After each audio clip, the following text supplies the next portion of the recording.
Merci Seigneur, si on peut prendre place dans sa merveilleuse présence.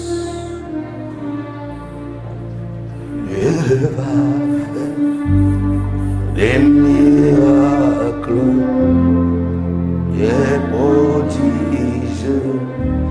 Dieu va. Chantons Alléluia. Il guérit les malades, il ressuscite des morts. Il est puissant pour sauver, il ne change pas.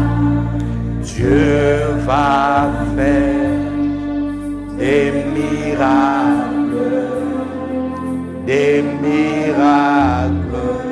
Dieu va faire encore.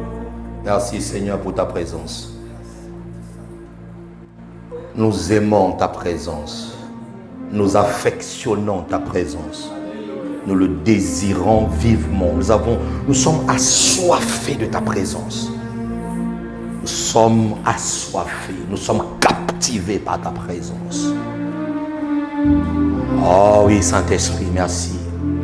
Merci pour ta présence. Tu es en train de glorifier le nom de Jésus. Le nom qui est élevé au-dessus de tous les noms. Le nom par lequel les hommes ont été sauvés. Le nom de Jésus. Le nom par lequel nous avons la vie. Le nom par lequel nous avons la guérison. Le nom par lequel la honte a été enlevée de nos vies. C'est le nom puissant de Jésus-Christ de Nazareth. Avant lui, il n'y avait personne comme lui. Aujourd'hui, il n'y a personne comme lui. Après lui, il n'y aura personne comme Jésus. Il est le véritable. Acclame le roi des rois. Acclame Jésus.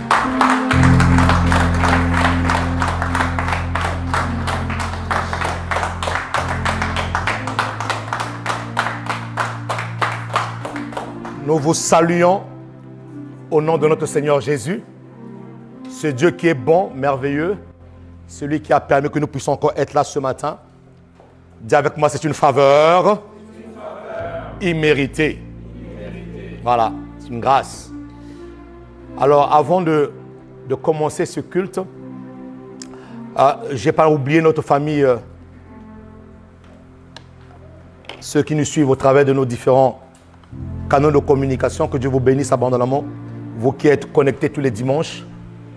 Et j'ose croire que ce matin, le Seigneur va vous faire encore du bien. Alléluia. Avant de commencer ce culte, j'ai 3 choses à dire. La première chose à dire ici, c'est que le Seigneur a répondu. Le Seigneur a répondu au cri d'une personne. Il y a une personne dans la semaine qui est en train de pleurer à Dieu, qui est en train de crier à Dieu en disant « Seigneur, sauve-moi! Seigneur, sauve-moi! Seigneur, sauve-moi !» Et ce matin, je t'annonce une bonne nouvelle, le Seigneur a entendu ton cri. Et Dieu est descendu pour te délivrer ce matin. Deuxième chose que j'ai envie de dire, c'est qu'il y avait il y a une personne ici qui a un problème de santé au niveau de son sang. Et le Seigneur était en train de remplacer son sang par le sang de Jésus.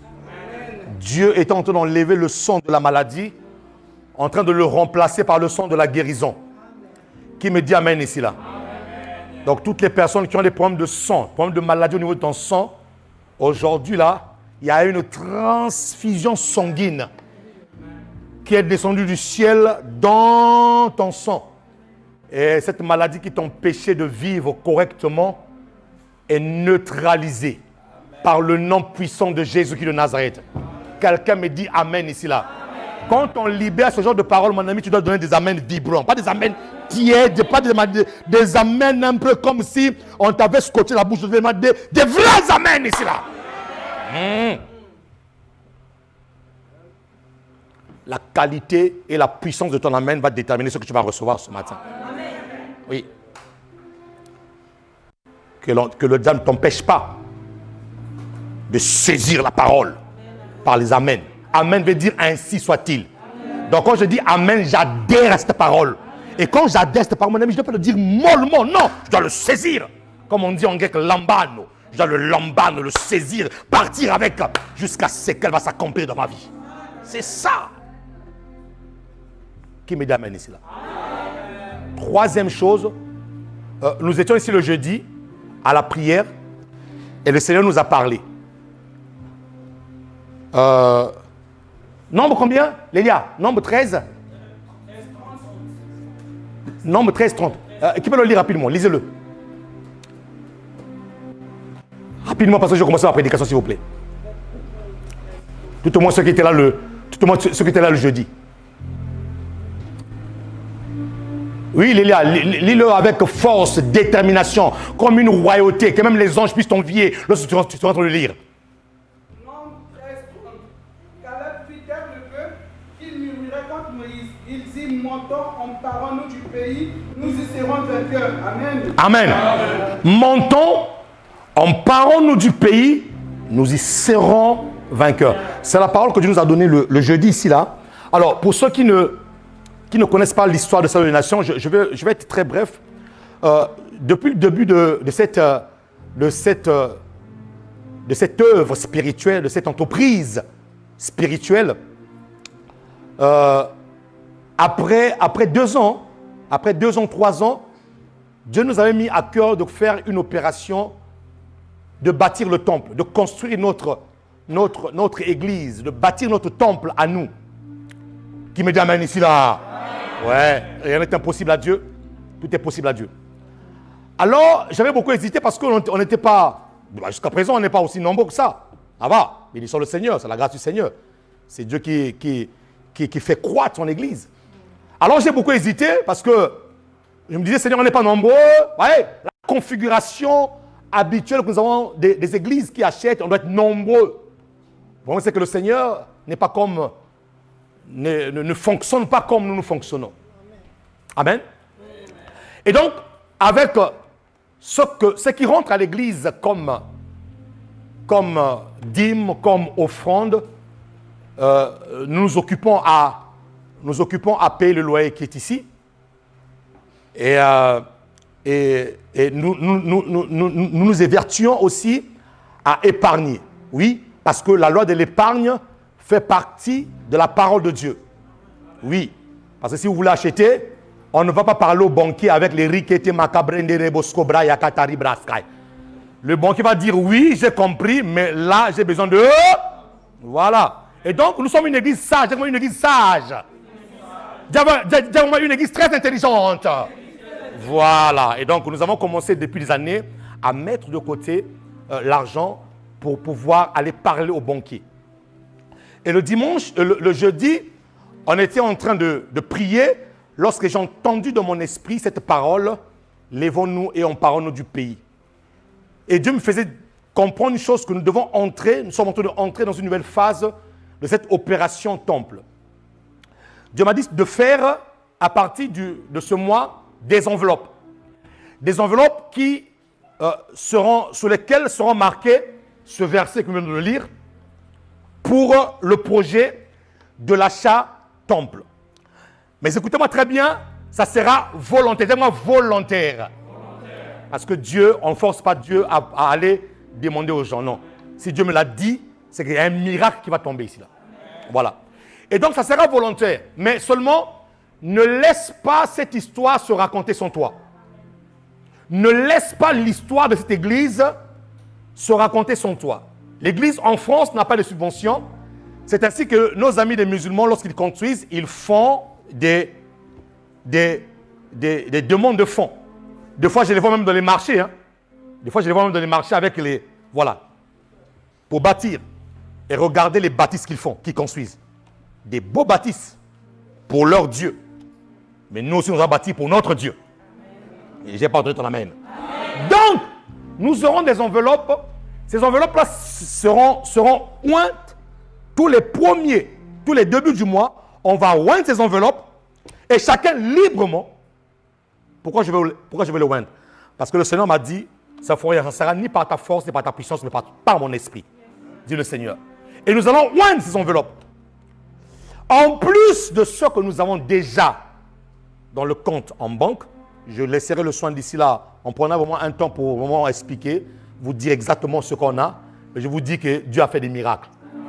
Des fois, quand je regarde, je dis, waouh Seigneur, ce que nous sommes là, nous sommes arrivés à ce niveau-là, je dis, waouh, Dieu est extraordinaire. Non, mon ami, quand tu fais le choses avec Dieu, il faut t'appuyer sur Dieu. Voilà. Si tu t'appuies pas sur Dieu, tu vas te fatiguer. Et donc, Dieu m'a dit, ça ne faut rien. Parce qu'avant, c'était juste une poignée de personnes. Une poignée de personnes, les gens qui payaient leurs dîmes. Avec des dîmes, nous occupons de ce lieu, nous payons le loyer d'ici. Avec nos dîmes, nous aidons même certaines personnes. Il y a une personne qui a... Que Dieu te pardonne. Ça m'est remonté dans mon cœur, mais il faut que je demande à Dieu de te pardonner. Il y a une personne qu'on a aidée ici avec les moyens de l'église. Avec les peu de moyens de l'église. Cette personne s'est permis de critiquer l'église. Cette personne s'est permis de parler mal de l'église. Non, si vous n'êtes pas capable de pouvoir aider les gens, ne le faites pas. Moi, je te demande que Dieu te pardonne. Que Dieu te pardonne. Que Dieu te pardonne. Que Dieu te pardonne. Ouais. Je sentais ça. Parce que si je ne fais pas cette prière-là, mon ami, ta vie va être bloquée. Ta vie va être bloquée. Voilà. Parce que ce que nous faisons ici, là, toutes les églises ne le font pas. Je vous dis la vérité. Ouais. Il y a des églises où on te dit seulement que Dieu te bénisse. Hein? Papa, Dieu te bénisse. Hein? Mon ami, tu es en train de galérer. Que Dieu te bénisse. Hein? Ouais. Nous, on ne s'arrête pas seulement à Dieu te bénisse. Avec le peu que nous avons, nous posons des actes concrets. Voilà. Donc, Dieu te pardonne. Je suis sûr que tu tomberas dans cette vidéo, que tu te pardonnes là où tu es. Et donc, nous aidons les gens. Nous aidons, nous faisons, voilà, comme le Seigneur nous aide. Comme le Seigneur nous aide, nous le faisons. Et donc là, Dieu m'a dit, vous devez entrer dans une autre vitesse. Et donc, ce que nous allons commencer à faire, jusqu'à l'achat de notre temple, jusqu'à ce qu'un bâtiment sortira de terre, je le crois, nous allons commencer à oindre chaque début du mois des enveloppes. Allez là, je te demande de le faire rapidement. On va commencer à les oindre. Et librement, des personnes vont prendre les enveloppes. Je dis bien librement. On ne force pas, s'il vous plaît. Voilà, moi je ne peux pas limiter Dieu à une personne. Mais Dieu me l'a dit de le faire, je le fais. Depuis qu'on a commencé cette opération, je n'ai jamais fait ça. Je n'ai jamais demandé ça. Mais si je le demande de le faire, c'est que Dieu m'a demandé. Ça sera libre. Alors qu'est-ce qui va se passer? C'est que tu auras tout le mois, de mettre dans cette enveloppe-là 10 euros, 5 euros, 20 euros, 30 euros. Et à la fin du mois, ceux qui auront pris les enveloppes viendront avec les enveloppes.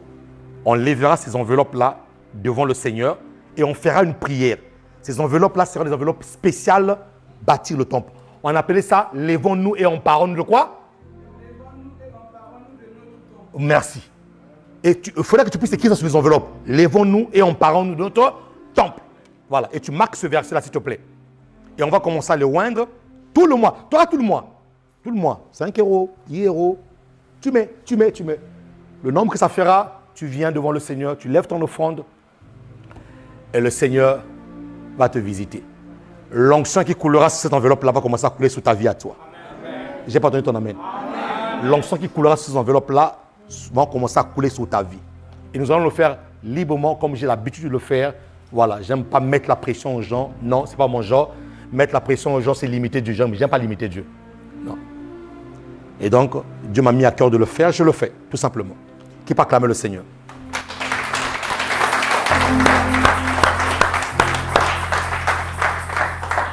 Qui a été béni le dimanche dernier?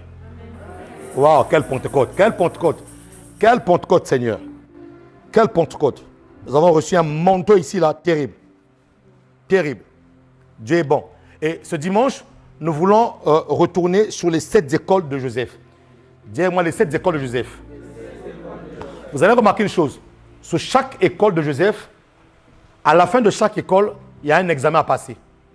Et cet examen que tu passes te qualifie pour la prochaine étape. Chaque école de Joseph, il y a des examens. La première école que nous avons vue, c'était l'école de la famille. Si tu échoues à l'école de la famille, si tu échoues l'examen de la famille, c'est un blocage que je viens de mettre pour la suite des événements. Donc, chaque école a un examen. Nous avons vu l'école de la famille. Après l'école de la famille, nous avons vu quoi? L'école de la trahison. L'école de la trahison où ça fait mal, où ton cœur va être testé.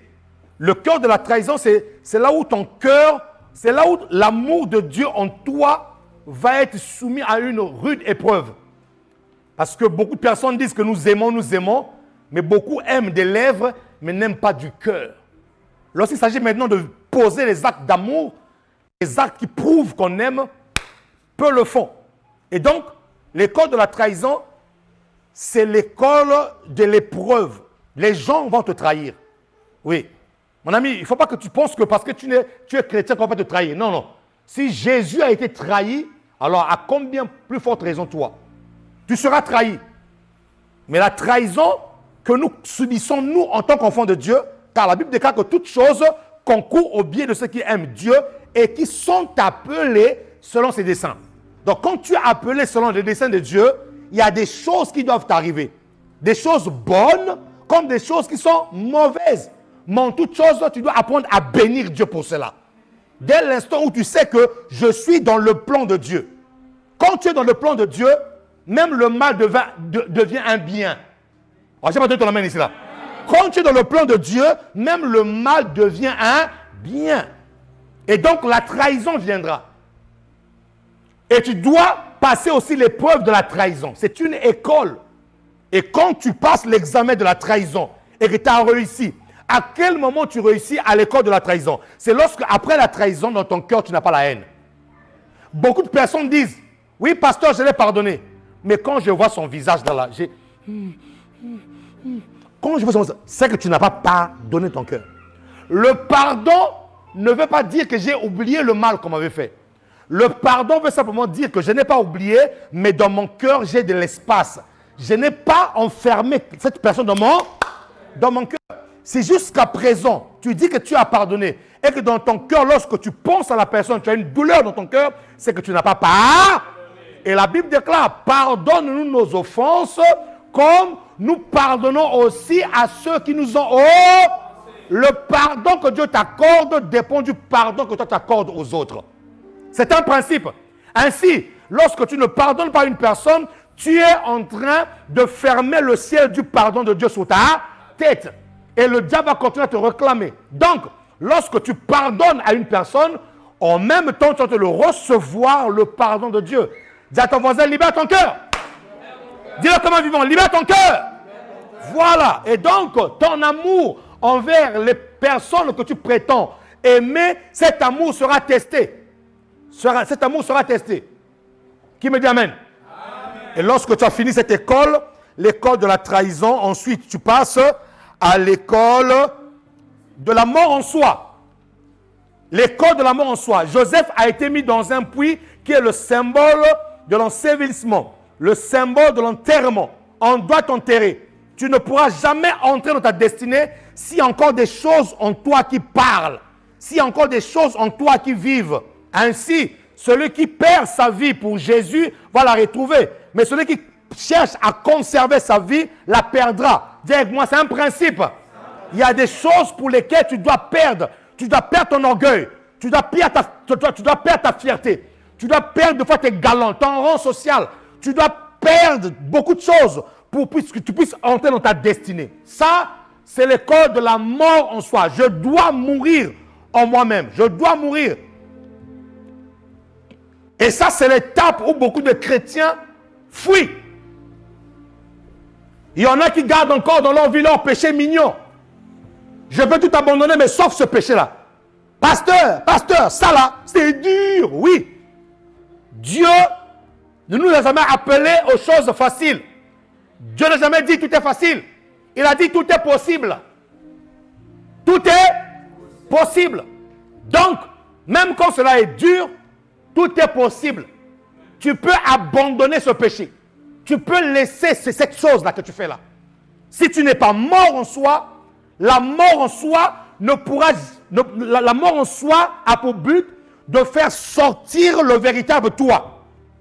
Le véritable potentiel. C'est lorsque Jésus-Christ est mort, c'est lorsque son corps a été enterré que le Christ qui est en lui est sorti. Donc il y a des choses en toi qui doivent sortir. Mais tu dois mourir. Tu dois mourir. Quel est le test que Dieu te fait passer pour savoir que tu es mort en toi-même. Tu n'aimais pas qu'on puisse t'injurier. Ah, j'ai horreur qu'on puisse m'injurier. Ce jour-là, tu vas rencontrer une personne qui a eu le diplôme, le bac plus 15 en injure.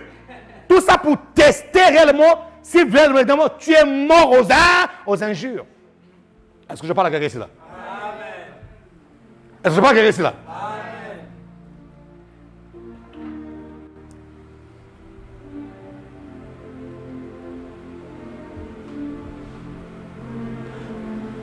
Moi maintenant je suis croyant. Je prie le Seigneur.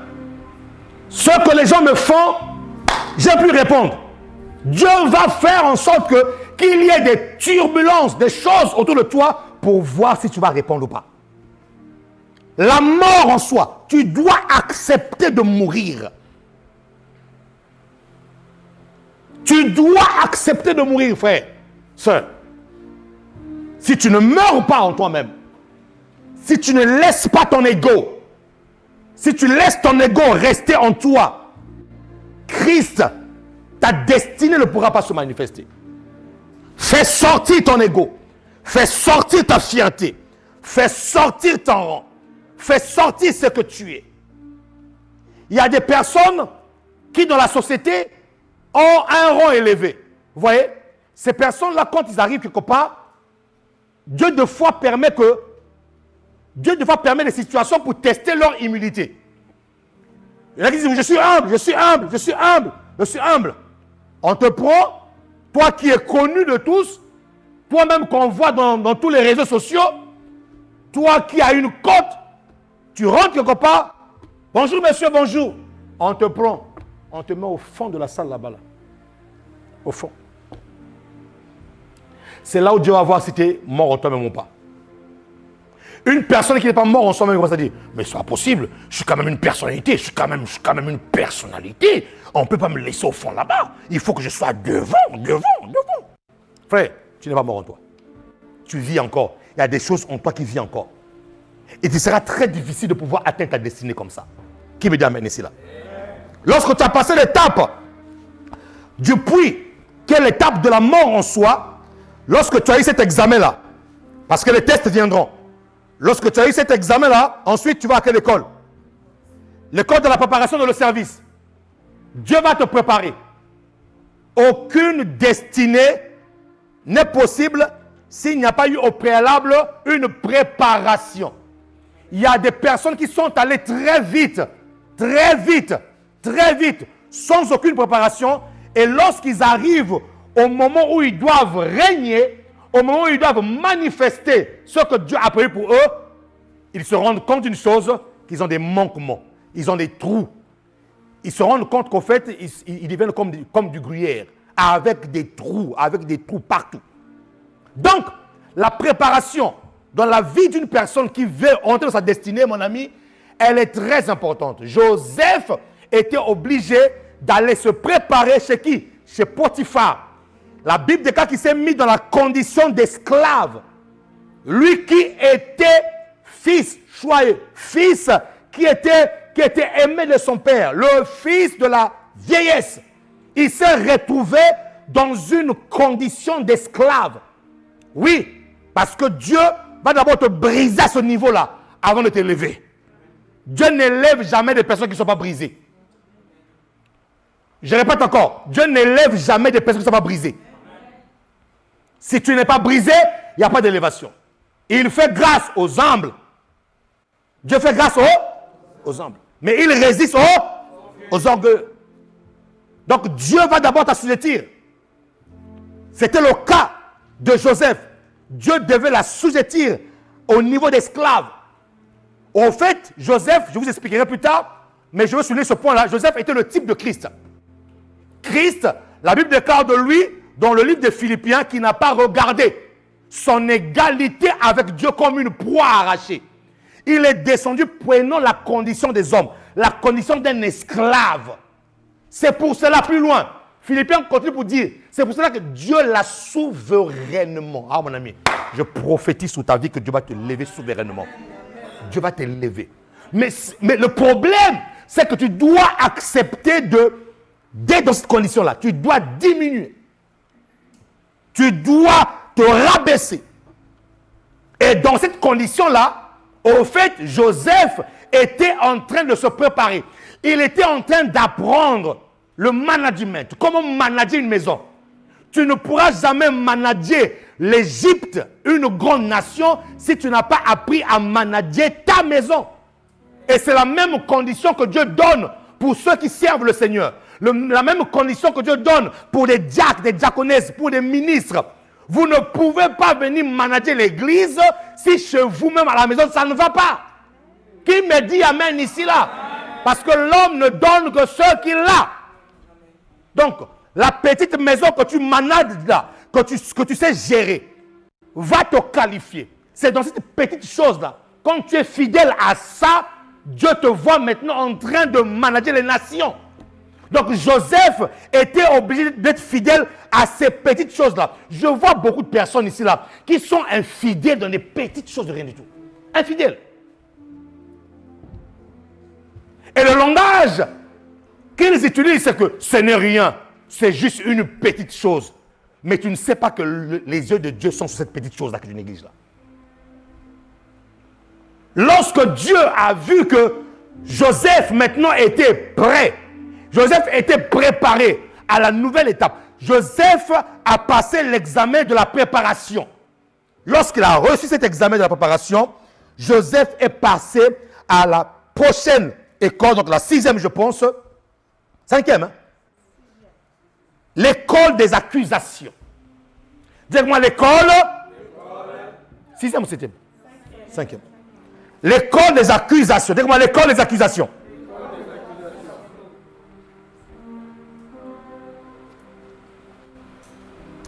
L'école des accusations.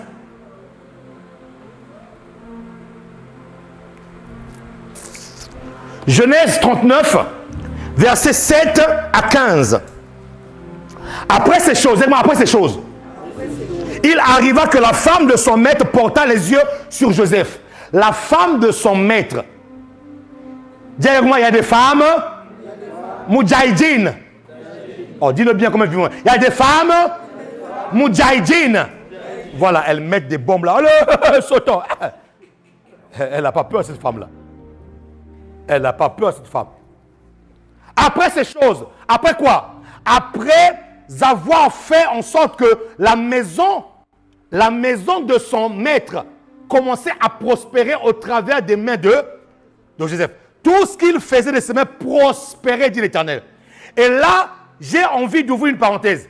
Mon ami, lorsque tu es en train de réussir, fais attention. Le diable est en train de rôder autour de toi. J'ai pas entendu ton amen ici là. Amen. La réussite que tu as aujourd'hui là ne te donne pas le droit de baisser la garde. Il y a des chrétiens ici là qui ont baissé la garde depuis que Dieu leur a donné une maison. Depuis que Dieu leur a donné une voiture. Au fait, c'est là où on comprend qu'au fait, la personne n'adorait pas Dieu véritablement. La personne adorait Dieu pour une maison ou pour une voiture. Depuis le jour où il a eu ça là, sœur, ça va? Frère, ça va? Ah, pasteur, Dieu fait grâce, hein? Je suis busy. Je suis busy. Ah, sœur, avant tu n'étais pas busy comme ça, là tu deviens busy. Je suis maintenant occupé. Mais avant, la personne n'était pas occupée comme ça. Qui me dit amen ici là? Amen. Donc, lorsque tu es en train de réussir, fais attention, le diable te guette. Lorsque tu es en train d'avancer, lorsque tu es en train de faire des exploits avec Dieu, les exploits que tu as avec le Seigneur ne signifient pas que le diable a baissé la garde ou le diable a baissé les mains. Mon ami, il continue à travailler. La Bible déclare après ces choses. Après quoi? Après le succès. Écoutez, c'est après le succès que lorsque... Ah, ma Seigneur, je veux que tu puisses comprendre ça. Comment on appelle cet homme? Ah, comment je dis son nom là? Le fils de Manoach. Pas Gédéon, lui, l'autre là. Mon ami, aidez-moi. Celui qui est avec Dali là. Samson! Satan, laisse ma mémoire tranquille, hein? Non, Jésus. Mon ami, Samson, c'est celui qui... Non, Samson. Mon ami, c'est lui qui prenait la mâchoire. il neutralisait toute l'armée des Philistins avec une paire de mâchoires. Mon ami, il avait le succès. Dis-moi, il avait le succès. Dis-moi, il avait le succès. Oui. Lorsqu'il rentrait dans une ville, mon ami, l'onction de Dieu le saisissait. Toute l'armée d'Israël devant lui, il est décimé. Mais ce qu'il ne comprenait pas, c'est qu'après ces victoires, dans l'euphorie de ces victoires, il y avait une femme qui était envoyée par les Philistins. Je dis encore, fais attention. C'est pas parce que tu es dans le succès que le diable ne travaille pas. Il travaille. Et ce que Samson avait oublié, c'est que pendant dans ces succès-là, les Philistins avaient en train de préparer une conspiration et qu'ils envoient une femme. C'est pour ça que je répète encore, les femmes de cette église, comprenez une chose, vous avez un leadership d'influence.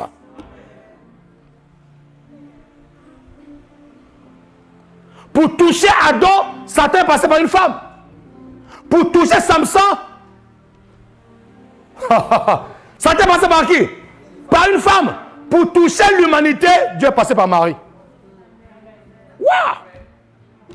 Femme, tu n'es pas n'importe qui. Femme, tu as de la valeur. Femme, tu as de la puissance. Femme, tu as de l'influence. Femme, tu prospéreras. Ton amène la m'embête. Maman, femme, femme. Femme, oh. Qui me dit amen ici là? Après toutes ces choses, après ces victoires, après la réussite, après le succès, après ces choses, il s'avère qu'il arriva que la femme de son maître porta les yeux sur Joseph et dit, couche avec moi. Il refusa et dit à la femme de son maître, voici, mon maître ne prend avec moi connaissance de rien dans la maison. Et il a remis entre mes mains tout ce qui lui appartient.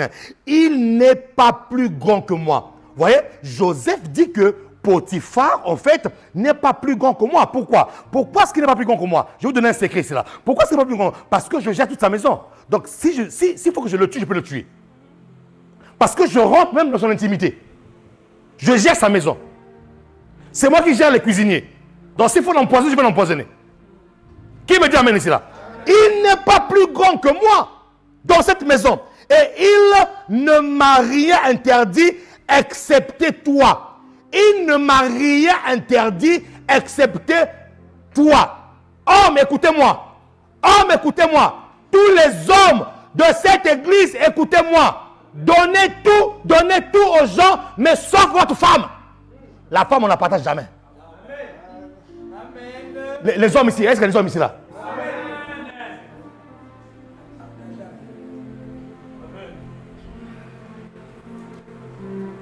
On ne partage pas sa femme. Sa femme, on la protège. On la chérit. On l'aime. On la couvre de beaucoup de mots d'amour. Les femmes, elles aiment entendre ça.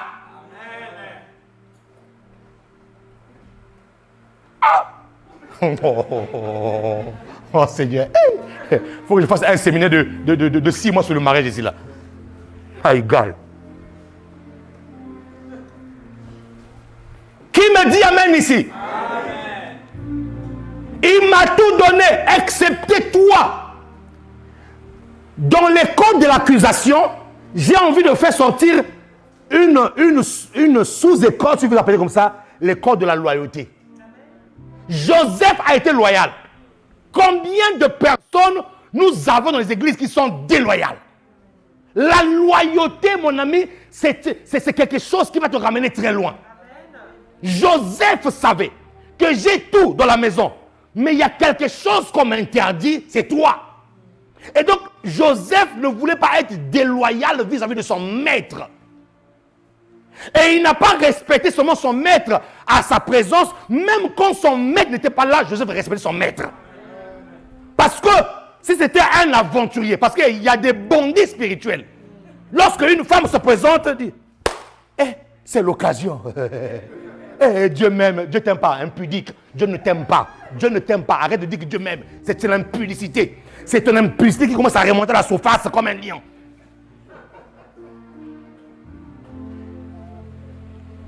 Ah, quelle occasion, quelle occasion. Des occasions comme ça. Quelle occasion, quelle occasion. Oh Seigneur, mon Dieu. Quelle occasion? Occasion de mort, tu appelles ça occasion. Occasion de mourir, tu appelles ça occasion. Dis-moi la loyauté. La loyauté. Je ferai un enseignement total sur ça, la loyauté, déloyauté. Joseph a été loyal. Une personne loyale est une personne qui respecte sa parole. C'est une personne, lorsqu'elle a dit quelque chose, la personne respecte. C'est une personne qui respecte des alliances. C'est une personne qui respecte les personnes avec qui il est en train de cheminer. C'est ça la loyauté. Qui me dit amen ici là? Excepté toi, je ne te toucherai pas. Cette femme, je vais vous ouvrir une révélation. Cette femme était touchée, animée par l'esprit de Jézabel. Dis-moi Jézabel.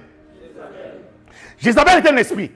Jézabel est un esprit qui a l'habitude de courser des personnes qui ont une grande destinée avec Dieu.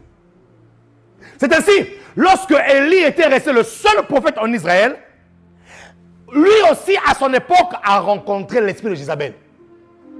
Les personnes qui sont consacrées, des personnes qui ont une destinée avec Dieu, généralement, l'esprit de Jézabel tourne autour d'eux. L'esprit de Jézabel est un esprit qui est envoyé pour détruire ton potentiel. Ce qui est à l'intérieur de toi, ton étoile.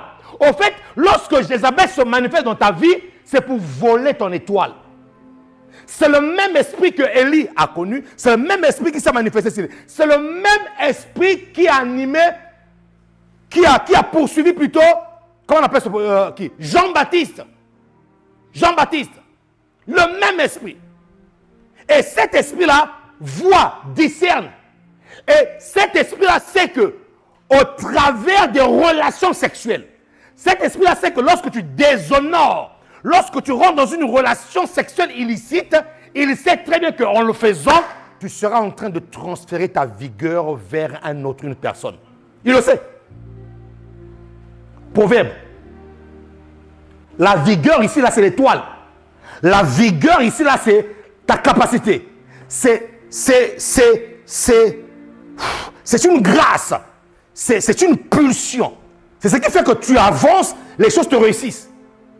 C'est ça la vigueur. Et écoutez-moi très bien. Si Joseph avait commis l'erreur de coucher avec cette femme-là, sa destinée allait s'arrêter là. C'était un examen pour lui. Il y a des gens ici qui m'écoutent.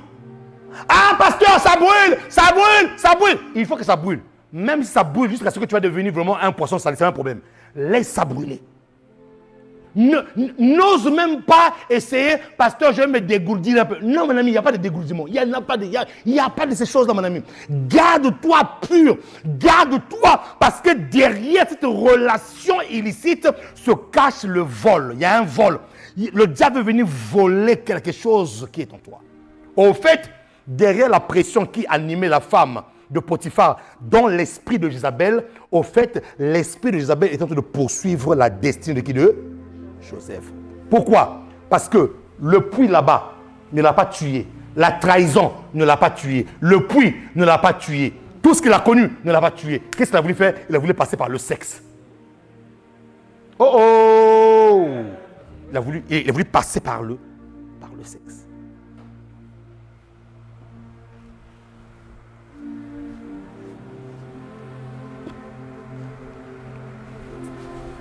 C'est spirituel. Et j'ai l'habitude de dire que le sexe est spirituel. Je ne cesserai jamais de le dire. C'est spirituel. Spirituel.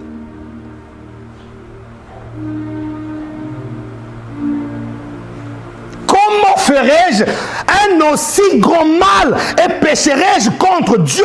Quoiqu'elle parlât tous les jours à Joseph, quoiqu'elle parlât, donc tous les jours, mon ami, c'était de l'harcèlement. C'était de l'harcèlement sexuel tous les jours. Esprit de Jézabel, tous les jours. Aussi longtemps que Jézabel n'a pas eu sa proie, Jézabel n'arrête pas. Elle allume. Il y a des chrétiennes allumeuses. Il dit, ça l'esprit, aujourd'hui là, il va en sentir. Il va en sentir de quel bois je me chauffe. Je me chauffe avec le bois de limba, avec le bois d'acajou. Je vais les chauffer. Mais ce que je ne comprends pas, c'est que derrière cette manière de dire je vais les chauffer là, se cache un esprit. Oui, oui. Se dévergonder. Se dévergonder. Laisser son corps.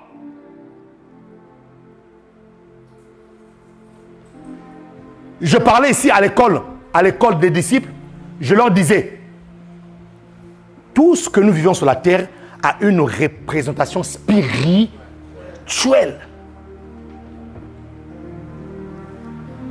On a fait une délivrance ici, là. Il y a 2 ans. C'était un jeudi. Déjà, vos voisins, les prières de jeudi ont repris. Cette sœur-là avait un piercing au niveau de son nombril. J'oublierai jamais cette délivrance ce jour-là. Un jeudi, là, comme à l'habitude, devant le trône, on priait, on adorait, on saturait l'atmosphère. Mon ami, apprenez à saturer l'atmosphère là où vous êtes. Quand tu satures l'atmosphère, la gloire de Dieu descend. Là où est la gloire de Dieu, il y a l'absence totale du diable. Et ce jour-là, on saturait l'atmosphère. L'atmosphère était remplie de la présence de Dieu et des anges qui montaient, qui descendaient, qui montaient, qui descendaient. Et là, la délivrance a commencé. Je vois la sœur commencer à se tourner, commencer à se perdre, commencer à se battre, Et je sentais que là, il y avait un travail spirituel qui avait commencé. Et je suis rentré dans le jeu. J'ai commencé à prier. Et pendant qu'on priait, curieusement, la sœur tenait son ventre. Moi, je ne comprenais pas. Son ventre. Elle me dit, pasteur. Je dis, quoi? J'ai dit à une soeur qui était là. Regarde, il y a quoi là? Lève comme ça là. Un quoi? C'était un lien. On lève ça. Dès qu'on enlevait ça là, bam, on a prié. Et là, allez, évacuez. Dès-moi évacuer.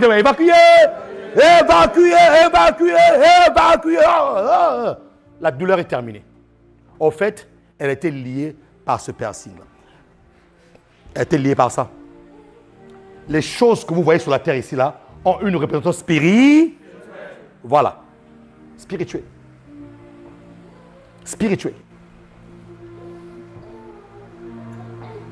Quoi qu'elle parle, tous les jours, une oppression satanique. Il y a des gens comme ça là, qui subissent des oppressions. Tous les jours, tu as la même pensée qui arrive. Là, oh, je te libère de ces pensées au nom de Jésus-Christ de Nazareth.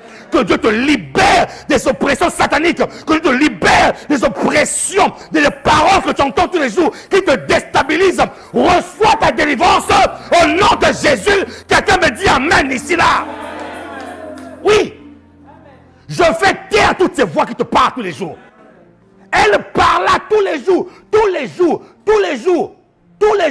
Et la Bible déclare si elle parla. Et quand elle parle comme ça, là, elle parle pour parler. Elle a mis cafard, farajou, elle a mis des paupières, elle met mini-jupe, elle vient devant Joseph. Joseph. Soyez comme moi.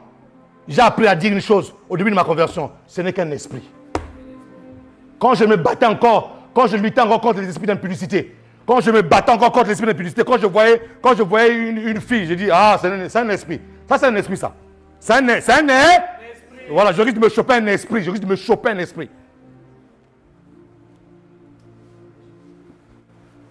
Quoi qu'elle parla tous les jours à Joseph, il refusa de coucher auprès d'elle, d'être avec elle. Un jour. Toi, tu es fatigué, le diable ne se fatigue jamais. Toi, tu es fatigué, il ne se fatigue pas. 1 Pierre 5:8 dit quoi? Il fait quoi? Il rôde.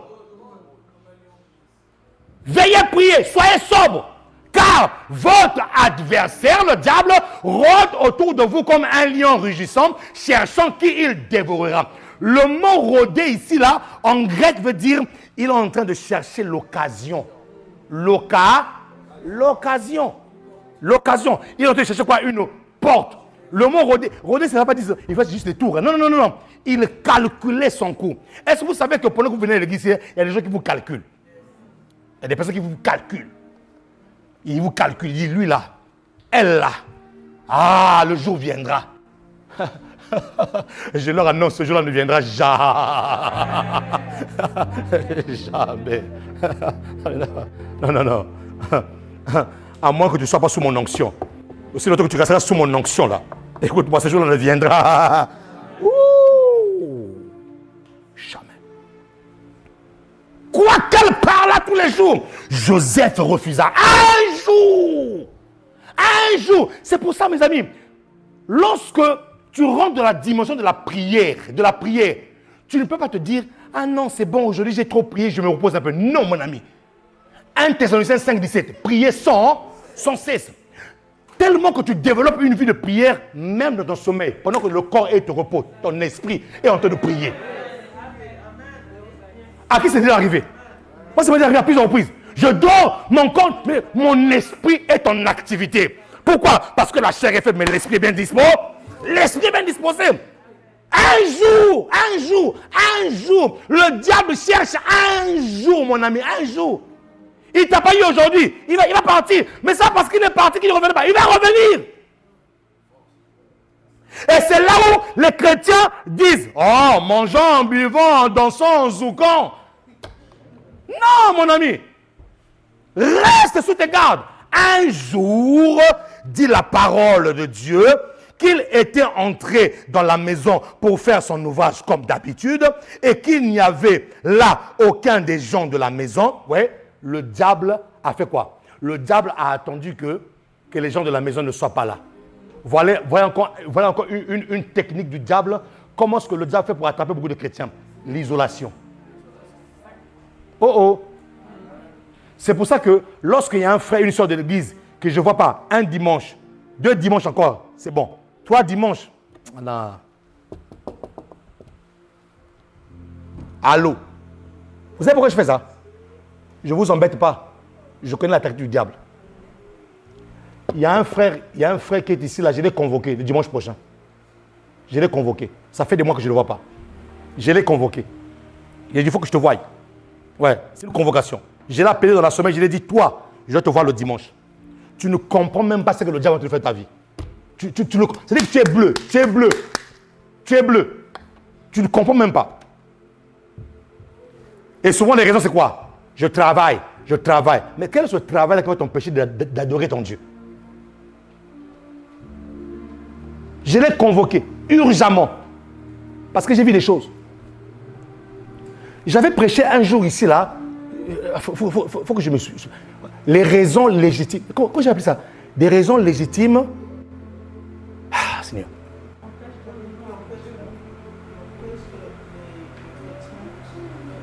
Les raisons légitimes qui empêchent des chrétiens, je pense, d'adorer un truc comme ça là. Au fait, c'est des raisons qui sont légitimes. C'est légitime, hein?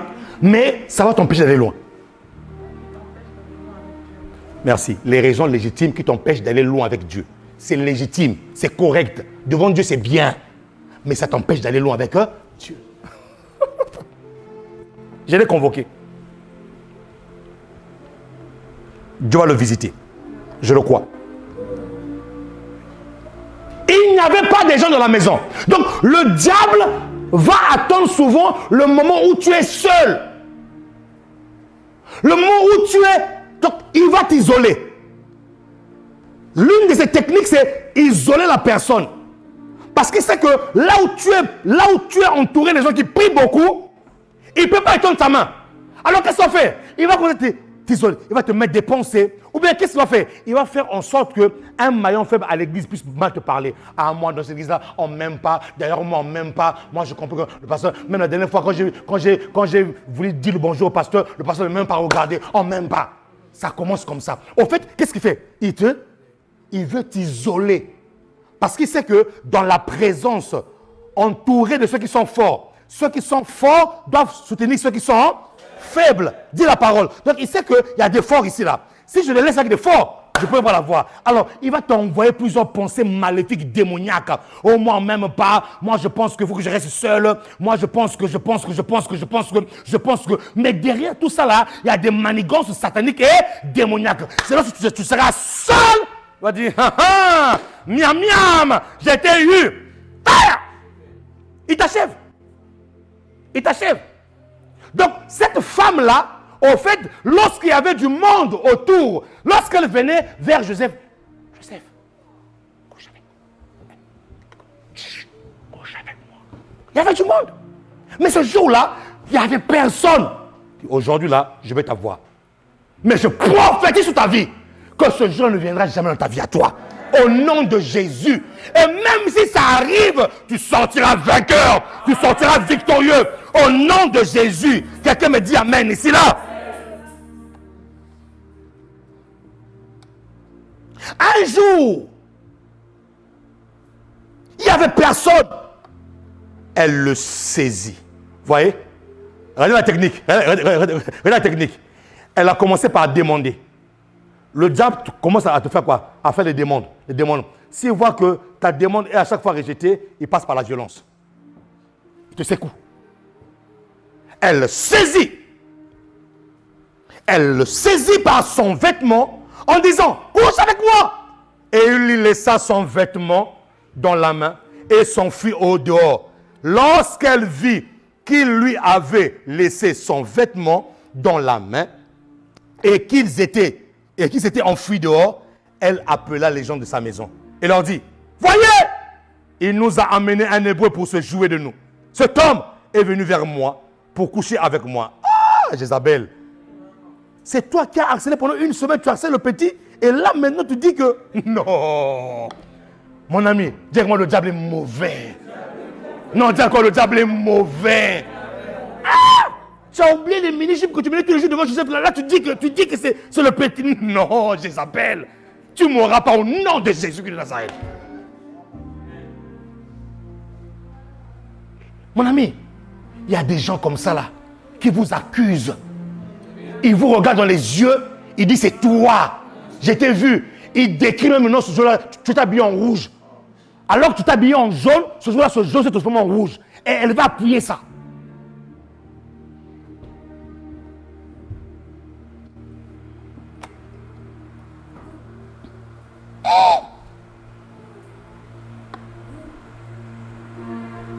Cet homme est venu vers moi pour coucher avec moi. Mais j'ai crié à haute voix. 15. Et quand il a entendu que j'ai levé la voix et que je criais, il a laissé son vêtement à côté de moi et s'est enfui dehors. Et elle posa le vêtement. Et elle posa le vêtement de Joseph à côté d'elle jusqu'à ce que son maître rentra à la maison. Parce qu'elle savait que elle ne pouvait pas décider. Mais le maître de la maison a une décision à prendre. Il y a des gens dont les accusations sont portées sur vous pour que vous apparaissiez mauvais envers les yeux d'une personne. Je répète encore. Il y a des personnes dont les accusations sont portées sur vous pour que vous apparaissiez mauvais ou mauvaise envers une personne qui vous aimait. Donc, en fait, votre position dérange. Votre position ou votre relation avec la personne dérange. Parce que la personne est la porte de votre élévation demain. Et donc, ça dérange. Et donc, il va commencer à vous provoquer, à faire des manipulations, à vous accuser à tort. À tort. Maintenant, le problème, c'est quoi? C'est que lorsque les gens vous accusent comme ça, là, ils veulent chercher un objet qui vous est familier. Quelque chose qui s'attache à vous. En l'occurrence, ici, Joseph avait son manteau. La Bible déclare, fuyez l'impudicité. Dis-moi, fuyez l'impudicité. La Bible n'a pas dit résister à l'impudicité. Toi qui es expert en résistance d'impudicité, ne dis jamais que non. Non, parce que je gère. Mon ami, dans ces choses-là, on ne gère pas. Homme, je te donne un secret. La manière dont Dieu a créé le corps de la femme, c'est pour que l'homme soit attiré. Amen. Femme, un secret. La manière dont Dieu a créé le corps de l'homme pour que la femme soit attirée. Donc, quand tu arrives dans cette position-là, ne dis pas, pasteur, je résiste, je gère. Tu ne gères rien du tout. Tu ne gères rien du tout. La Bible dit quoi? Fuyez l'impudicité. Fuyez l'impudicité. Donc, quand tu vois l'impudicité, il ne faut pas dire, au nom de Jésus, esprit impudique. Non, il faut... Oui. Ah! Qui peut acclamer le roi ici là? Qui peut acclamer le roi ici là? Hey! Voilà! Tu vas résister. Résister à quoi? C'est comme ça que tu as créé la chose. Il n'y a pas de résistance, il faut fuir. La Bible n'a pas dit, il faut essayer de fuir. Oui. Marika Tayane Rebo Sakaya. Oh pasteur, non t'inquiète pas, je gère. Tu gères quoi? Je suis trop spirituel. C'est toujours la Bible va fuir. La Bible fuit. Les versets de la Bible commencent à partir. Oui. Mon ami, tu sens ta tête vidée. Il n'y a plus de verset. Tu fais quoi? Mon ami, là on résiste pas, il faut fuir. Il y a une seule chose que Dieu a dit. Résister au diable et c'est lui qui fuira. Mais devant l'impudicité, il ne faut jamais résister. Faux.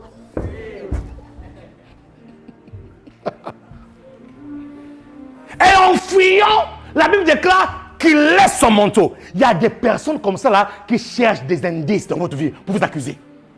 Au fait, ils ont mis des caméras sur votre vie. Ils attendent que le jour que tu vas tomber, hey, tous les journaux, Facebook. Mes amis, vraiment. Pour moi, le monde. Mon ami, ferme-moi ton Facebook là, tu n'as rien à dire. Tu es un accusateur. Accusateur. C'est pour ça, ne laissez pas aux gens d'infiltrer facilement votre espace, votre intimité. Non! Parce qu'il y a des gens qui cherchent des indices. Cette femme-là avait eu quoi? Un indice pour dire que son manteau est là. Il ne pourra pas dire qu'il n'a pas voulu coucher avec moi. Son manteau, il a fui. Et en fuyant, je l'ai attrapé. Les indices. Dis-moi les indices. Je prophétise sur ta vie. Tous les indices que le diable utilise dans ta vie pour t'accuser, toi, je les efface au nom de Jésus. Qui me dit amen ici là? Colossiens 2,14 dit quoi? Il a effacé l'acte dont les ordonnances nous condamnaient en le clouant là à la croix. Les indices que le diable utilisait dans ta vie, je les annule par le sang de Jésus. Quelqu'un me dit amen ici là? Oui. Ils ne t'accuseront plus. Non. Tu laisses des indices. Toi qui es parti avec ton soi-disant copain là, qui te disait que non, je te marierai. Cette chanson-là, le disque est rayé. Je te marierai. Et tu es parti là-bas, tu as laissé tes sous-vêtements là-bas. Je parle à quelqu'un ici là. Tu as laissé tes sous-vêtements là-bas. Et, mon ami, je suis dans la délivrance. Je sais de quoi je parle, mon ami. Ah oui, je sais de quoi je parle. Je suis dans la délivrance, je sais de quoi je parle. Tu as laissé tes sous-vêtements là-bas. Et le gars, qu'est-ce qu'il fait maintenant? Il travaille avec tes sous-vêtements. Il y a des indices qui t'accusent. Il y a des choses qui t'accusent. Tu vas aller où? Maintenant, papa, je brise, je taille. C'est le temps pour moi de me marier. Oh Dieu. Il y a quelqu'un qui dit, j'ai tes sous ici, j'ai tes sous-vêtements, j'ai quelque chose qui t'attrape, j'ai quelque chose ici là qui t'appartient. J'ai les indices qui te disent qui disent quoi devant le trône de Dieu qu'un jour, tu t'es venu commettre l'impudicité ici là. Hey.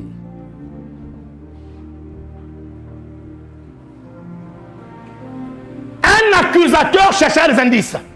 Un accusateur cherchera une preuve. Même lorsque la preuve est fausse, elle va quand même avoir une preuve.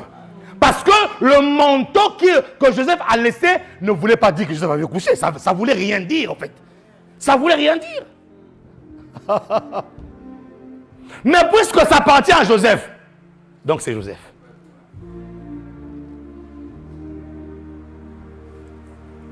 Dis avec moi, les objets familiers sont souvent utilisés pour accuser. Ouais. Pour t'accuser. Nous sommes entourés d'une nuée de témoins. Nous sommes entourés de plusieurs personnes. Mon ami, te dormir et te lever le matin, ce n'est pas un acquis. Il y en a qui cherchent ta mort. Il y en a qui cherchent ta descente aux enfers. Il y en a qui cherchent que tu deviennes à plat. Que tu ne ressembles à rien du tout. C'est comme si Dieu t'avait envoyé sur la terre pour ressembler à rien du tout. Ils ont échoué lamentablement sur ta vie à toi. Je te le dis. Ils ont échoué lamentablement. Voilà. Et maintenant, pendant que je parle, je te le vois dans l'esprit. Là, maintenant, dans l'esprit. Ce que je vois dans l'esprit, c'est que tous les indices sur toi sont en train de prendre feu. Je le vois là, moi maintenant. Je le vois. Le feu de Dieu est en train de brûler, en train de brûler. Voilà, tout ce qui montait devant le trône de Dieu pour dire non, on t'accuse. Mon ami, le feu sur ces choses-là. Au nom de Jésus. Les indices vont se calciner, vont brûler, vont disparaître. Il n'y aura aucune accusation devant le trône de Dieu sur ta vie à toi. Je te le déclare ainsi au nom de Jésus. Qui me dit amen ici, là. Dis-moi, c'est la sorcellerie. Voilà. Le sorcier, ce n'est pas seulement celui qui vole la nuit. Avec des ailes. Ou avec les dents des vampires. Non, non, non, non. Il est même deux fois celui qui dort à côté de toi, tu ne le sais même pas. Il va te prendre quelque chose, un indice, pour dire c'était elle, c'était lui. Mais là, j'annonce que ta vie a changé. Lorsqu'ils essaieront de toucher à quelque chose qui t'appartient, le feu va commencer à brûler. Le feu va commencer à brûler. Ils ne t'accuseront pas au nom de Jésus. Dis avec moi les accusations. Ce sont des envoûtements. Voilà. Une personne qui n'arrête pas d'accuser à chaque fois veut t'envoûter. Oui. Le but de cette femme-là, c'était de bloquer la progression de la destinée de Joseph. Pourquoi? Parce que lorsque tu as accusé mon ami, ça te fatigue même les nerfs. Ça te fatigue tes pensées. Tu baisses les bras. Même ta vie de prière est attaquée. Pourquoi? Parce que là, tu te poses des questions. Mais sinon, qu'est-ce que j'ai fait? Mon ami, tu n'as rien fait. Dors en paix. Mange ton foutu banane, dors en paix. Tu n'as rien fait. Tu n'as rien fait. Les accusations sont des envoûtements. Quand vous voyez une personne qui aime accuser, c'est un envoûteur. C'est une envoûteuse. Oui, mon ami. Parce que n'oubliez pas que des accusations, ce sont des paroles qu'on envoie en l'air. Remarquez, mon ami. Ouais. Ah, mon ami, il faut que tu comprennes ces choses-là. Suivez. Lorsqu'à chaque fois vous dites, c'est pour ça, vous devez apprendre à changer vos langages vis-à-vis des personnes. Toutes les fois, ah, mais cette soeur-là, vraiment, on ne la comprend pas. Elle est toujours bizarre. Bizarre. Toi, tu viens, tu dis ça. Tu contamines une autre personne. Ah, c'est vrai, hein? Moi aussi, j'ai remarqué, elle est toujours bizarre. Ça fait quoi? 2 billes. Une personne vient quoi? Ah, c'est vrai aussi, hein? Elle est toujours bille. 3 billes. Une personne fait quoi? Ah, mais vraiment, elle aussi, j'ai remarqué aussi, elle aussi bibi. Ça fait 4 billes. À force de dire ça, bizarre, vous ne comprenez pas? Elle va devenir aussi bizarre. Vous savez pourquoi? Parce que la parole est une sémence. La parole est une sémence. Et Dieu dit que la lumière soit, la lumière fut. Donc, toutes les fois que nous voulons que les gens puissent changer, disons de bien de ces personnes-là. Ce sont des sémences de bien que nous envoyons sur eux pour que leur vie puisse changer. Mais quand nous allons dans le sens de leur bizarrerie, parce qu'ils sont bizarres, nous aussi on dit qu'ils sont bizarres, nous sommes en train de les enfoncer encore de plus en plus. Déclarer des paroles qui sont contraires à ce que les personnes vivent. Qui me dit amen ici là? Donc, quand les gens t'accusent, mon ami, ils sont en train d'envoyer des paroles d'envoûtement dans ta vie à toi. Et un accusateur, une personne qui accuse tout le temps, est un envoûteur. Vous voulez que je vous le démontre? Dis, pasteur, démontre-nous. Non, dis-le bien, pasteur, démontre-nous. Voilà, j'ai un truc qui dit, démontre-nous, papa. Oui, papa, je vais démontrer. Alléluia. Démontre. Oui.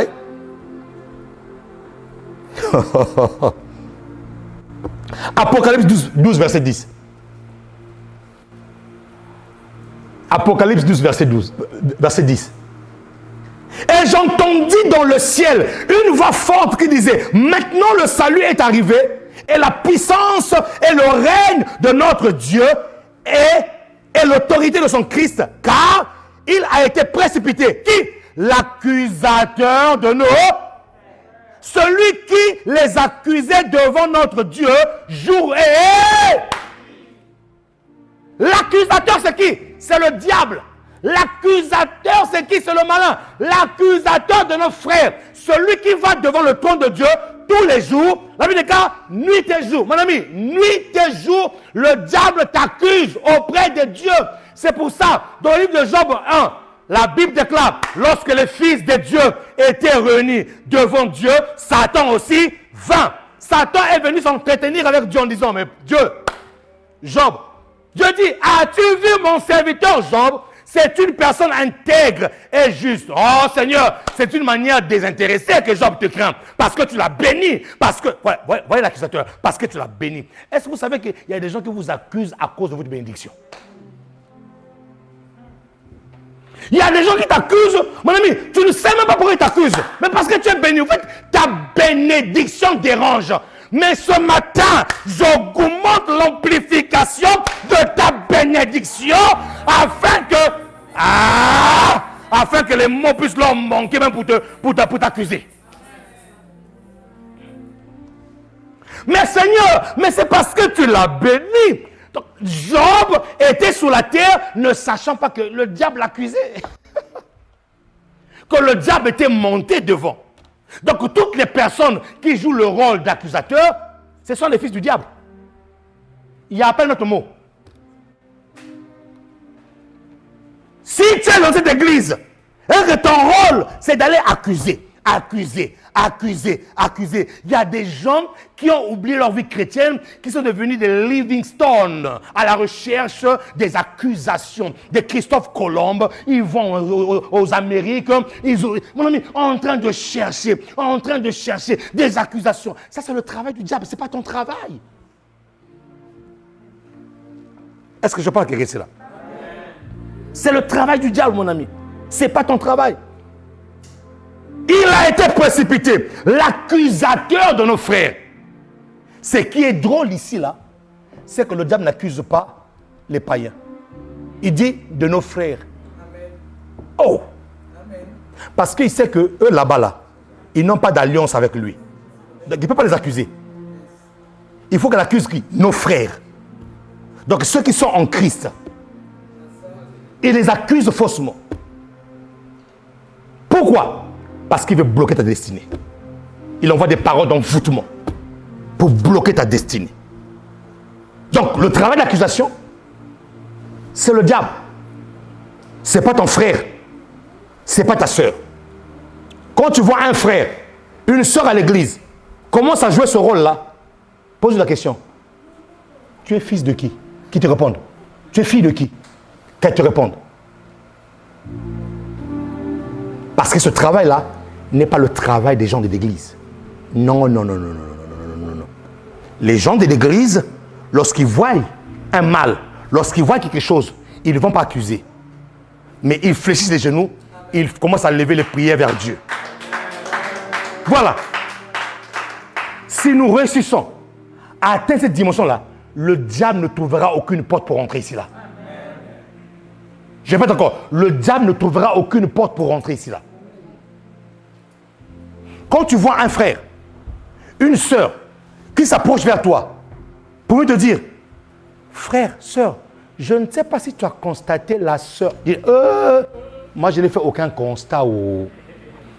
Toi, tu as fait le constat, fléchis genoux et prie. Nous devons apprendre à arrêter les accusateurs dans la maison de Dieu. Les accusateurs aiment souvent les gens qui aiment accuser aussi. Parce que si un accusateur vient souvent te voir pour accuser, c'est que toi aussi t'aimes accuser. Parce que c'est la loi de la...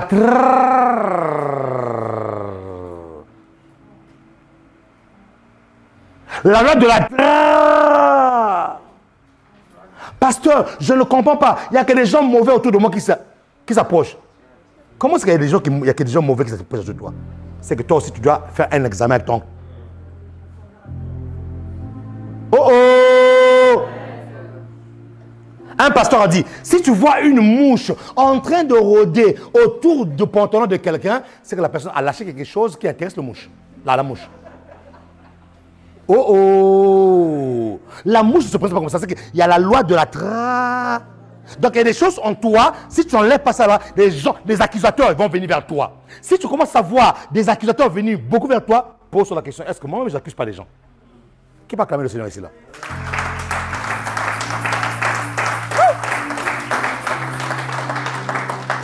On n'attire que vers soi des personnes de la même espèce que soi-même.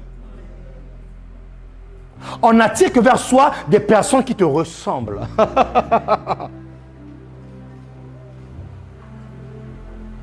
Qui s'assemblent se ressemblent et qui se ressemblent s'attirent. Oh oh! Très important, mes amis. Donc le travail de l'accusation, ce n'est pas ton frère, c'est ni toi, c'est le diable. Et le diable veut entrer dans l'église pour stopper les plans de Dieu, pour massacrer les plans de Dieu. Et qu'est-ce qu'il fait? Il passe par des maillons faibles à l'église, des gens qui sont faibles, qui ne comprennent pas la parole de Dieu. Et c'est par eux qui passent pour commencer à accuser. Une église qui est remplie des accusations, c'est une église qui est étouffée. Dieu n'agit même plus. L'atmosphère est complètement polluée, mon ami. Polluée. La main de Dieu n'est plus. Les gens viennent à l'église malades, rentrent malades. Pourquoi? Parce qu'il y a tellement des envoûteurs qui ont libéré dans l'atmosphère des mauvaises choses. Dans une maison où le mari accuse la femme accuse le mari. Mon ami, vous venez de créer là une division. Vous venez de dire à Satan, Satan, maintenant entre au milieu de nous. Pourquoi? Parce que le mari accuse, la femme accuse, et ils s'accusent, et ils invitent le diable entre eux. Est-ce que je parle à quelqu'un ici là? Est-ce que je parle à quelqu'un ici là? Et le but de l'accusation, c'est freiner ta marche. Mais ta marche ne sera jamais freinée. In the name of Jesus. Au nom de Jésus-Christ de Nazareth. Zacharie 3, verset 1. Zacharie 3, verset 1. Il me fit voir Josué, le souverain sacrificateur. Il était un souverain sacrificateur, debout devant l'ange de l'Éternel, et Satan qui se tenait à sa droite pour l'accuser. Oh, sacrificateur, le pauvre sacrificateur, il servait Dieu, il donnait de son temps, c'était un don de Dieu pour le temple. Mais il déclare, Josué, Dieu a ouvert les yeux de Zacharie. Et là, Zacharie voit le souverain sacrificateur Josué, là debout, à côté de lui, il y a un accusateur. À côté de lui, il y a Satan qui l'accuse. Mais de quoi accuse-t-il le souverain sacrificateur? L'Éternel dit à Satan, que l'Éternel te réprimande, Satan. Que l'Éternel te réprimande. Lui qui a choisi Jérusalem. Mon ami, c'est là où je vois l'amour de Dieu pour nous. On est en train de nous accuser, mais Dieu dit, je te réprimande, Satan. Là où on t'accuse, Dieu se lève ce matin pour dire, je vous réprimande. Au nom de Jésus. Dieu n'a pas regardé les fautes de Jésus. Dieu n'a pas regardé les fautes du sacrificateur. Mais il s'est levé. Vous savez pourquoi Dieu s'est levé? Parce que Josué était son sacrificateur. Était son oint. C'est pour ça que là, je vais ouvrir une parenthèse. Il y a des choses quand tu sers Dieu, même quand tu en tort, Dieu se lève pour toi. Vous allez le régler après avec lui. Mais devant Satan, il ne va jamais te régner. Il va se lever pour dire, Satan, lâche-le. Je réglerai avec lui après. Mais pour l'instant, lâche-le. Pourquoi? Parce que j'ai besoin de lui pour faire progresser mon royaume. Vous voyez? Ça, c'est des choses. Dieu se lève et dit, Satan, je te réprimande. Pourquoi? N'est-ce pas là un tisson arraché par le feu? On compare Josué le sacrificateur comme étant un tisson arraché par le feu. En d'autres termes, les accusations de Satan sur sa vie avaient pour but de détruire sa vie. Vous comprenez ça? C'est pour ça qu'on le compare ici comme étant un tissu, quelque chose qui a été arraché, quelque chose qui allait prendre feu, mais que le Seigneur a enlevé du feu. N'est-ce pas là un tisson arraché par le feu? N'est-ce pas là quelqu'un qui devait succomber sur les accusations que Dieu vient relever? Je déclare sur ta vie, là où tu allais succomber parce que tu avais le poids des accusations, Dieu te relève de là où tu es. Au nom de Jésus. il te relève, tu ne tomberas pas. Je dis, mais tu ne tomberas pas. Tu deviens ce matin un tisson que Dieu arrache du feu. Un tisson, quelqu'un que... Là, vous savez, mon ami, le diable est là, dit, bien qu'il va tomber, il va tomber, il va tomber, il va tomber, il va brûler, il va brûler. Et là, on voit, une main va t'enlever. La main de Dieu, tu ne tomberas pas. Ce qu'ils attendaient va échouer lamentablement sur ta vie à toi au nom de Jésus. Tu es un tisson arraché par le feu. Dieu dit, n'est-ce pas là un tisson? N'est-ce pas là quelqu'un qui devait prendre feu, mais que j'ai enlevé? Mais pourquoi tu l'as fait? C'est la miséricorde de Dieu. Mais pourquoi tu l'as fait? Je suis amour.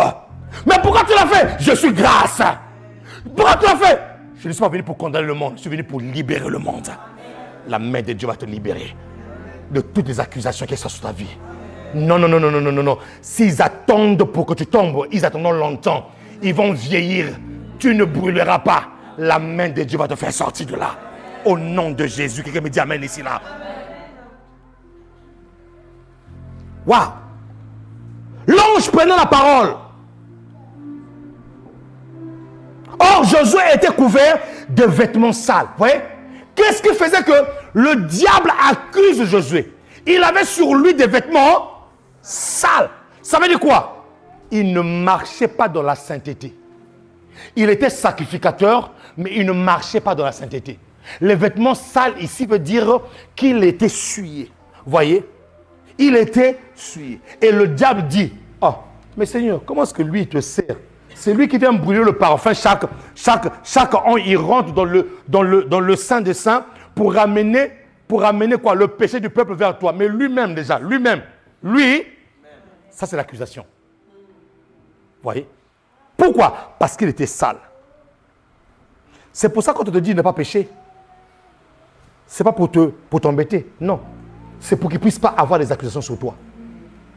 Et même quand tu as péché, dit la Bible, souviens-toi que tu as auprès du Père un souverain sacrificateur. Tu as auprès du Père un avocat qu'on appelle qui? Jésus, qui intercède pour ta vie. Relève-toi de là où tu t'es tombé, essuie tes vêtements et continue ta...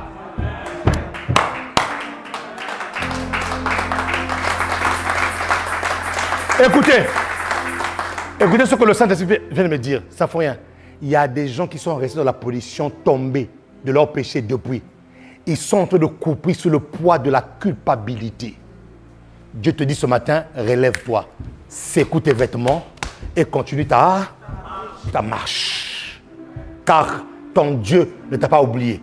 Dans la dimension de la grâce, c'est pas parce que tu as péché que la grâce a changé. Je vous en parlerai, je parlerai de la grâce, mon ami. Ce n'est pas parce que tu as péché que la grâce a changé. Est-ce en cela le pasteur saint en train de dire allez pécher? Parce que le péché contre le Saint-Esprit est un péché impardon. Merci. La Bible est équilibrée, la Bible est équilibrée. On nous a dit, on est dans la grâce, allons pécher, allez pécher. Péchons! Péchons! On nous a dit de pécher. Non, non, non, non, non, non, non. Quand tu pêches et que tu sais que c'est péché, que tu le fasses quand même, on appelle ça le péché contre le Saint-Esprit. Voilà, mon ami. Mais ton péché à toi ne change pas la grâce. Quand Dieu te voit, il te voit toujours au travers du sang de Jésus. Parce que toi-même, tu étais incapable d'enlever le péché qui était en toi. C'est Jésus qui l'a fait. Donc, lorsque tu pêches, Dieu te voit au travers de Jésus. Voilà. Donc, lève-toi, s'il te plaît. S'il te plaît, lève-toi de là où tu étais. Secoue tes vêtements. Dis à Satan, Satan, je t'ai tombé, je me suis relevé, je continue ma marche. Qui peut acclamer le roi ici? Ouais. Qu'est-ce qui a poussé à Satan de pouvoir accuser Josué? Les vêtements sales. Donc le péché donne le droit légal à Satan de t'accuser. Le péché lui donne le droit de t'accuser. C'est pour ça, ne soyez pas comme des religieux qui n'attendent que le dimanche. Lundi, il a péché. Il garde un peu. Mardi, il a péché. Mercredi. Jeudi. Vendredi. Samedi. Dimanche, il vient à l'église comme un livreur de pizza. Papa, j'ai péché. Non. Les rideaux du temple sont déjà déchirés. le lieu très saint, le saint des saints, où entrait une fois par an le souverain sacrificateur pour aller expier le péché du peuple, ce rideau a été des... Apocalypse dit quoi? Qu'il a fait de nous un royaume des sacrificateurs. Donc quand je pêche, je n'attends pas le dimanche. Tout de suite là, dès l'instant où l'esprit me dit que j'ai péché, je entre dans le lieu saint. Dis papa, je me livre totalement.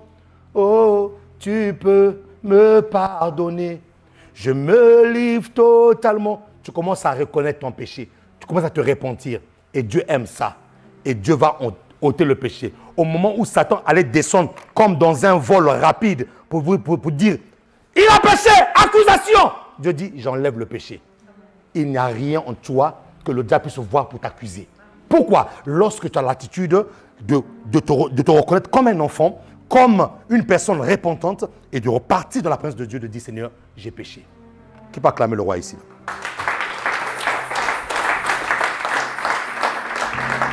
Ce sont les vêtements sales qui donnent le droit à Satan de t'accuser. Verset 5 dit quoi? Je dis qu'on mette sur sa tête un turban pur. Et ils mirent un turban pur sur sa tête. Et ils lui mirent des vêtements. L'ange de l'Éternel était là. 6. L'ange de l'Éternel fit à Josué cette déclaration. Ainsi parle l'Éternel des armées. Si tu marches, vous voyez? Si tu marches dans mes voies. Et si tu observes mes ordres, tu jugeras ma maison et tu garderas mes parvis. Et tu garderas mes parvis. Et je te donnerai libre accès parmi ceux qui sont ici. Si tu gardes mes paroles, mes commandements. Ça veut dire quoi? Josué, les vêtements sales qu'il avait lui là, étaient dus à ce qu'il avait désobéi à la voix de Dieu. C'est pour ça que lorsque Dieu l'a purifié, l'a sanctifié, Dieu te dit, maintenant, marche dans mes voies. Ne laisse plus au diable l'occasion de venir t'accuser. Au nom de Jésus-Christ de Nazareth. Qui me dit amen. Contrairement à Joseph, Joseph, lui, avait décidé de marcher dans les voies de Dieu. Vous voyez? Tous les jours, la femme venait, couche avec moi. Elle parle là. Elle parle là. Mais Joseph avait résolu dans son cœur de continuer à marcher dans les voies de Dieu. Et même, donc l'accusation que la femme de Potiphar avait portée sur lui était une fausse accusation. Au fait, c'était une fausse accusation pour pousser Joseph vers sa destinée. Vous voyez, il y a des fausses accusations qui sont envoyées vers vous seulement pour que vous puissiez vous déplacer, que Dieu vous déplace. Dieu dit ta place, c'est bon ici, là, tu as déjà eu ce que tu avais. Allez, déplace-toi. Voilà. Et des fois, même ceux qui vous accusent ne savent pas qu'est-ce qu'ils font. Ils ne savent pas des fois qu'ils sont maîtrisés par Dieu, que même leur bouche est maîtrisée par Dieu, pour porter sur vous des fausses accusations, pour vous faire entrer dans votre destinée. Au nom de Jésus. Qui me dit amen ici, là? Qui me dit amen ici, là? Waouh, Seigneur. Acclame Jésus, acclame Jésus. Waouh. Waouh. Il y a tellement à dire sur les accusations. Le péché donne le droit légal à Satan de t'accuser. Mais il y a aussi des fausses accusations portées sur vous qui sont très prophétiques, simplement pour que tu puisses entrer dans ta destinée. C'était le cas de Joseph. La Bible dit quoi? Qu'on t'accuse sur quelque chose, mais qu'on ne te trouve pas dans cette chose. On peut t'accuser. Joseph, on l'avait accusé impudique. On l'avait accusé comme la personne qui a couché avec la femme de Potiphar. Mais qu'on ne te trouve pas. À quel moment le diable commence à avoir de la force sur toi? Lorsqu'on t'accuse sur quelque chose et qu'on te trouve aussi dans la chose pour laquelle on t'accuse. Qui me dit amen ici là? Voilà. Et même, nous allons plus loin de la dimension de la grâce. Même si on t'a trouvé dans cette chose-là, réponds-toi, car Dieu ne t'a pas oublié. Qui me dit amen? Donc, dans l'école des accusations, il faut que tu saches une chose. Retiens ça. C'est deux choses. Tu pourras être accusé à tort ou à raison. Si c'est à tort, bénis Dieu. Pourquoi? Parce que on ne t'a pas trouvé dans ces choses-là. Qui me dit amen? Ça fait partie peut-être d'un process de Dieu pour te faire sortir. Pour que tu ailles quelque part. Dieu t'attend quelque part. Alors, il veut te faire sortir de ton confort, on va t'accuser faussement. Qui me dit amen? Mais toi, qu'on ne te trouve pas dans ça, ça c'est à raison. À tort. Non, ça c'est à tort. Ça, c'est à tort. A raison. J'ai péché. Oui, le diable a eu le droit, la raison d'aller m'accuser. C'est pas grave. Mais j'ai une arme, la repentance. Je entre dans la chambre de mon papa. Là où on continue à bondir un tissu, une accusation, moi, Dieu a déjà effacé. Quand je sors, est-ce que vous savez qu'il y en a qui vous accusent sur des péchés qui ont déjà expié par le Seigneur? Oh, Seigneur. Ah, Seigneur. Il y en a qui vous accusent sur des... Dis-moi, des vieux dossiers, des vieux dossiers. Dis encore, des vieux dossiers. Mon ami, il y en a qui vous accusent sur des vieux dossiers.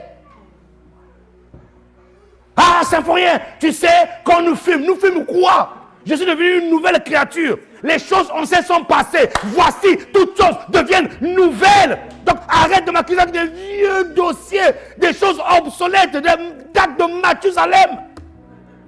Il va t'accuser sur des choses que Christ a déjà expiées. Le sang de Jésus est déjà passé par là. C'est pour ça, mes amis, ne donnez jamais le droit au diable de vous rappeler votre passé amer qui a été enterré par Jésus. J'ai pas entendu dans la main ici, là, mon ami. Oui. Quand tu vois une personne avec qui vous étiez en boîte de nuit en 1880, quand on a dit, Symphorien, tu te rappelles quand nous étions en boîte de nuit? Tu parles de quel Symphorien là? Ah, tu parles de celui qui était mort à la croix là. Ah, mais lui là, ça fait longtemps qu'il est mort. Lui que tu vois là, c'est une nouvelle personne. Qui me dit amen ici là? Ne permettez à personne de ramener dans votre présent votre passé. Car ramener votre passé dans votre présent a pour but d'atteindre votre futur. Parce que lorsque ton présent est atteint, ton futur, tu ne le vois plus. Et le but du diable, c'est ça. Prends ton passé, des accusations, juste que tu as fait il y a 2000 ans, il y a 3000 ans, il le ramène dans ton présent pour bloquer ton futur. Ton futur. Or, en Christ, tu es une nouvelle créature. Voilà. Je te bénis, ô Dieu, de ce que tu m'as créé, de ce que tu m'as fait une créature si merveilleuse. Dis, David. Lève-toi là où tu commences à clamer le Seigneur de gloire.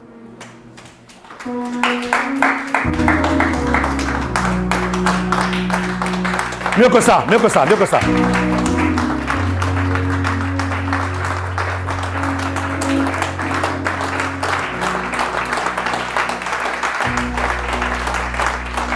J'ai envie de dire à quelqu'un ici là, ne sois pas amer à cause des accusations. Libère ton cœur. Que tu l'aies fait, que tu ne l'aies pas fait, sois en paix.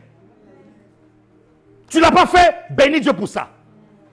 C'est certainement quelque chose de prophétique que Dieu veut te propulser. Tu l'as fait, c'est pas grave. Ça ne change en rien la grâce de Dieu sur ta vie à toi. Amen. Ce que Dieu veut, c'est un cœur repentant. Un cœur qui revient vers lui. Comme un enfant. Comme un enfant. Seigneur, j'ai fait ceci. Écoutez ce que l'Esprit me dit. Ne pensez pas.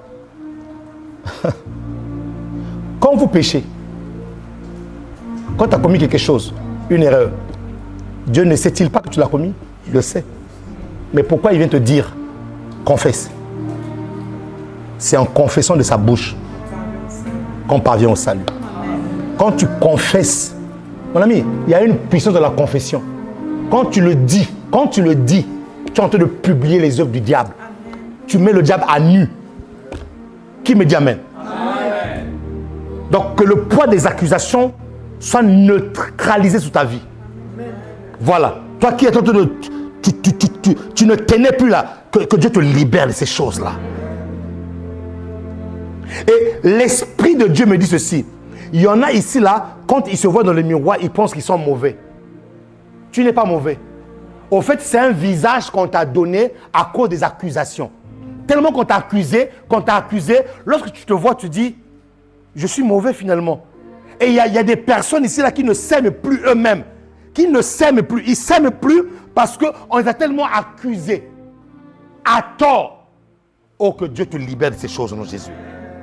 Je dis que Dieu te libère de ces choses au nom de Jésus. Que Dieu libère ton cœur. Pose ta main droite sur ton cœur. Que Dieu te libère de ce poids. Que Dieu enlève ce poids dans ton cœur. Comme une eau fraîche. Comme une eau fraîche. Que Dieu commence à enlever le poids des accusations. au nom de Jésus. Que le poids des accusations sur ta vie ne puisse pas t'empêcher d'atteindre l'objectif de Dieu. Car le poids des accusations sur la vie de Joseph ne l'a pas empêché d'entrer dans sa destinée. Malgré les accusations, Joseph est quand même entré dans sa destinée. Ainsi, je prophétise sur ta vie que le poids des accusations ne t'écraseront pas au nom de Jésus. Dieu libère ton cœur, il libère tes pensées. Tous les jours, tu penses à ça. Mais Seigneur, qu'est-ce que j'ai fait? Dieu dit, enlève ça de tes pensées. Sois libre au nom de Jésus. Et les saints me disent Amen. Les saints acclament le roi des rois. Les saints poussent des cris de joie vers le rocher de notre salut. Alléluia. Que Dieu vous bénisse abondamment. Que ceux qui sont baptisés, restez debout. Nous voulons passer à la table du Seigneur. Ceux qui sont baptisés et prêts, nous voulons recevoir l'alliance de son sang et l'alliance